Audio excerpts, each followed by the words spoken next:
Nadreen, रात तकरीबन 11:15 बजे राजस्थान में बड़ा हादसा हो गया है, जिसमें बस में आग लगने से 6 लोग ज़िंदा जल गए हैं।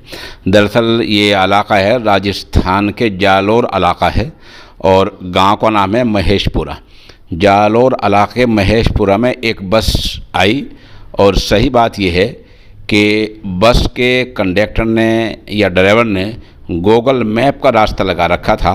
गूगल मैप से रास्ता भटके हैं और ये रास्ता भटककर बस बजाय सही रास्ते पर चलने के गूगल मैप की वजह से रास्ता भटक गए और रास्ता भटकने में ये बस गांव महेशपुरा की तंग गली में जा घुसी।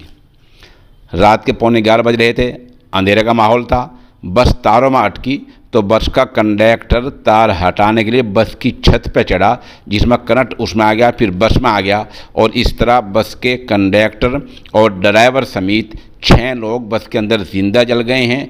36 लोग ज़ख्मी हुए हैं और जो ज़्यादा ज़ख्मी हैं, जिनकी हालत नाजुक बताई जा रही है, उनको जोधपुर अस्पताल में मुंतकिल किया गया है।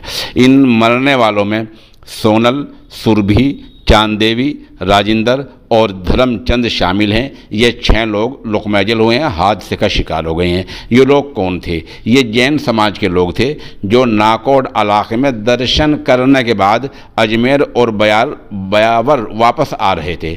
तो हादसे की बज़ाहिर जो वजह बनी है वो गूगल मैप से रास्ता भटकने की वजह से बस गलत रास्ते पर चली गई है, गांव की तंग गली में घुस गई। रात के 11:15 बज रहे थे, माहौल अंधेरे का था। बस कंडक्टर जो तार हटाने गया तो हाई टेंशन तार की जद में आ गया, फिर बस में करंट आ गया और इस तरह बस के अंदर बैठे मुसाफिर, कंडक्टर और ड्राइवर समेत 6 लोग जिंदा जल गए, 36 झुलस गए और इनमें से जिनकी हालत नाजुक है उनको जोधपुर अस्पताल में रेफ़र किया गया है। बहरहाल ये एक बड़ा हादसा हुआ है और ये रात के 11:15 बजे हुआ है।